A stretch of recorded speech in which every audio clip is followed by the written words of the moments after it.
আচ্ছা তোমরা যে বললে তোমরা রেশমিকে নিয়ে এসেছো? কই ওকে তো দেখছি না, ও কোথায়? এসেছে তো গুড্ডি, ওর মা এসে ওকে দিয়ে গেছে। আরে খুব কান্নাকাটি করছিল, ওদের নাকি কারা সব ফোন টোন করে হুমকি দিচ্ছে।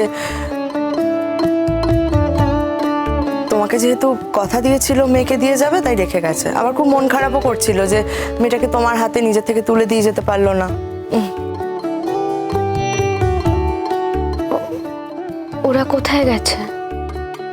আর রেশমি বা কোথায়? মানে ও কেন এখনো পর্যন্ত আমার সঙ্গে দেখা করতে এলো না? ও কোথায় আছে? দাঁড়াও, আমি ডেকে আনছি।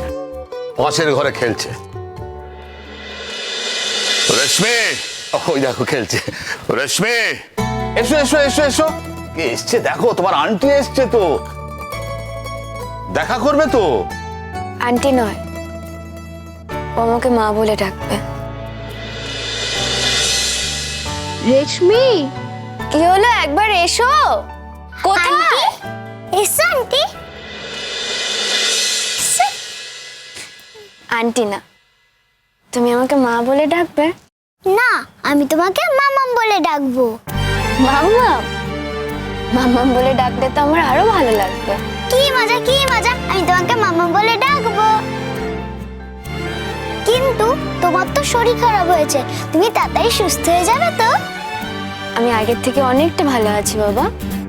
আর তুমি যদি সারাক্ষণ আমার সাথে থাকো, আমার পাশে থাকো, আমি আরো তাড়াতাড়ি সুস্থ হয়ে যাব। আমি একটা কথা বলবো। আই থিঙ্ক তোমার কিন্তু এখন অনেক বেশি রেস্ট্রিকশনে থাকা উচিত। ডক্টর কিন্তু এরকমই বলেছে। হ্যাঁ, একদমই ঠিক অনুজ, রেস্ট্রিকশনে তো থাকতেই হবে। আর আমি আছি তো, চিন্তা করো না। গুড্ডির মা আছে তো, গুড্ডির মা গুড্ডিকে খুব সাবধানে রাখবে, গুড্ডির খেয়াল রাখবে। আর গুড্ডিও মায়ের কথা শুনবে, তাই তো গুড্ডি? হ্যাঁ, ও তো কোনো কথাই শুনছে না। মৃত্যুর মুখ থেকে আবার ফিরে এসে নতুন জীবন পেলে যে তার কি হয়, শুধুমাত্র এই পরিস্থিতিতে যারা পড়েছে তারাই জানে। আমি ভাবতেই পারিনি জানো, নতুন করে আবার জীবনটা ফিরে পাবো। আর যখন পেয়েছি তখন মনে হচ্ছে আঁকড়ে ধরে। তারপরেও তুমি বলছো তোমার এই জীবনটাকে যে শেষ করে দিতে চেয়েছিল তাকে আমি ধরবো না, তাকে আমি কিচ্ছু করবো না, ছেড়ে দেবো। ইচ্ছে করে তো করেনি। তুমি কি করে জানলে? তুমি জানলে কি করে কেউ ইচ্ছা করে করেছে কি করেনি? এরকমও তো হতে পারে কেউ তোমাকে ইচ্ছা করে এই পৃথিবী থেকে সরিয়ে দেওয়ার জন্য এটা করেছে। কি লাভ? কেন কেউ ইন্টারেস্টেড হবে এই ব্যাপারে? আর হসপিটালে যে নার্সরা ছিলেন তারা তো কেউ আমার শত্রু নয়। আরে গুড্ডি, নার্সরা তোমার শত্রু না হতে পারে, কিন্তু অন্য কেউ তো তোমার শত্রু হতে পারে সেখানে, তাই না? না, ওরকম কেউ যায়নি, আর ওরকম কোনো ঘটনাও ঘটেনি। তোমরা একটু বেশি ভাবছো পুরো বিষয়টা নিয়ে। আমি না চাই না এই ব্যাপারটা নিয়ে আর নাড়াচাড়া করা হোক, আমি চাই না। কিন্তু আমি চাই। আই থিঙ্ক আমরা সবাই তাই চাই। হ্যাঁ গুড্ডি, তুমি কেন বলছো যে ওরকম ঘটনাও নয়? যেটা তোমার সঙ্গে হয়েছে সেটা তো একটা অনেক বড় অন্যায়, তাই না? তুমি তো সত্যের পথে লড়াই করো গুড্ডি, সত্যের জন্য লড়াই করো তুমি। তোমার মুখে কথাটা কিন্তু মানায় না। দেখো, এর আগে যেটা হয়েছে, যে দুটো লোক তোমার উপর অ্যাটাক করেছিল, তাদেরকে যদিও এখনো ধরা যায়নি, কিন্তু আমি নিশ্চিত যে তাদেরকে খুব তাড়াতাড়ি ধরা হবে। কিন্তু তারপরে যেটা হলো গুড্ডি,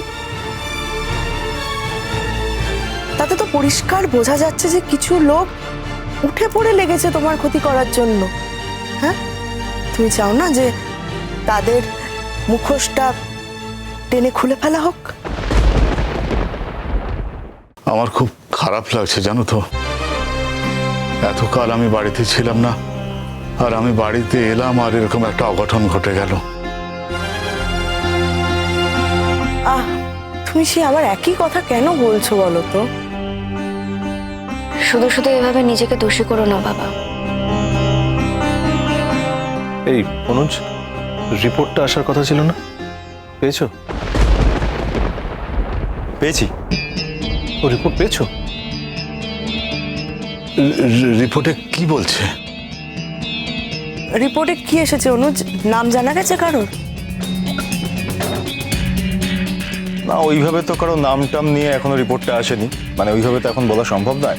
প্রথম রিপোর্টটায় যেটা এসছে সেখান থেকে এটা বোঝা যাচ্ছে যে ওভারডোজ করা হয়েছে। আর ওভারডোজটা যে ওর ক্ষেত্রে মৃত্যুর কারণ হতে পারে এটা সবাই জানতো।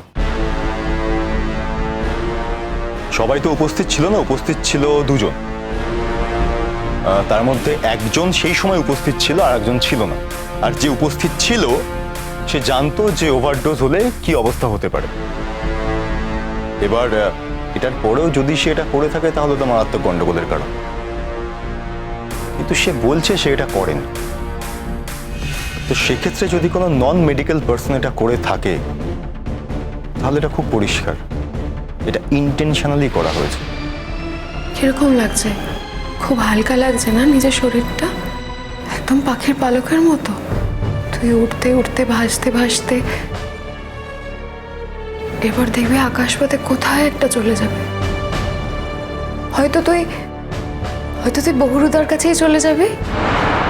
নন মেডিকেল পার্সন কেউ তো আমাকে ওষুধ খাওয়ায়নি। আমার তো তখন সেন্স ছিল। গুড্ডি, আমার ধারণা তুমি সব কথা খুলে বলছো না আমাদের। কেন সব কথা খুলে বলবো না স্যার? খুলে বলতে তো আমার কোনো অসুবিধা নেই।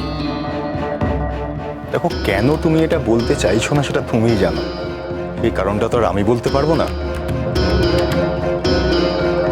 যাই হোক, তাতে খুব একটা অসুবিধা হবে না গুড্ডি। আমি যখন ইনভেস্টিগেশনে নেমেছি তখন সবটা খুঁড়ে বার করব। কে ওই সময় ওখানে উপস্থিত ছিল, কে ছিল না, বাদ বাকি যা যা প্রয়োজন সবটাই আমি বার করে দেব। যাক, আজকে এটাই ভালো খবর যে তুমি বাড়ি চলে এসছো, পরিবারের সাথে আছো। আমারও আজকে আরেকটা রিপোর্ট পাওয়ার কথা, সেটাও আমি পেয়ে যাব। আমাকে এখন তাহলে বেরোতে হবে, আমি বেরোচ্ছি। আর আপনাদের সকলকে একটা কথা বলে গেলাম, বাইরের কাউকে কিন্তু এই বাড়িতে এখন অ্যালাউ করবেন না। না না, আমি মা বাবাকে বলে রেখেছি, কাউকে অ্যালাউ করবে না।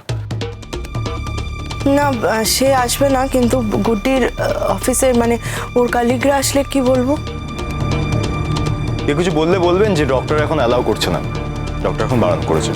আর যদি কেউ কিছু বলে বলবেন আমিও বলেছি। আর একটা কথা বলে দিই, যদি শিরিন আসে ওকেও কিন্তু অ্যালাউ করা যাবে না। কি বলছো অনুজ? শিরিন তো ওর কালিগ নয়, ওকে আমি বারণ করবো কি করে? ও তো একই পরিবারের বউ, ও তো আসতেই পারে। না, পারে না। যখন রেস্ট্রিকশন তৈরি হয়েছে তখন সেটা সবার জন্য একই থাকবে। কিন্তু ওকে তো আমি এভাবে বলতে পারি না, ও যদি আসে গুড্ডির সঙ্গে দেখা করতে। না অনুজ, সে ব্যাপারটা বরং তুমিই সামলে নিও, কারণ এটা খুব সেন্সিটিভ ইস্যু। তো একজন মানুষ বাড়ি বয়ে আসবে তাকে দেখতে, আর আমরা অ্যালাউ করবো না, এটা ঠিক। আর যেখানে ওই প্রথম থেকে গুড্ডিকে চেনে। সেটা হতে পারে। আমি শুধু বললাম যে নিয়মটা আমি সেট করেছি এটা ভাঙা যাবে না, এটা ফাইনাল। আর আমিও চাই না এই সময় গুড্ডির সঙ্গে কারো ইন্টারাকশন হোক। স্যার, নিয়ম আমিও জানি। কারোর সঙ্গে যদি আমার কোনো রকম ইন্টারাকশন হয় বা কেউ যদি আমার সঙ্গে দেখা করতে আসেও, আমার তো কোনো ইনফেকশন হওয়ার ভয় নেই, মানে ডক্টররা তো আমাকে সেটাই বললেন।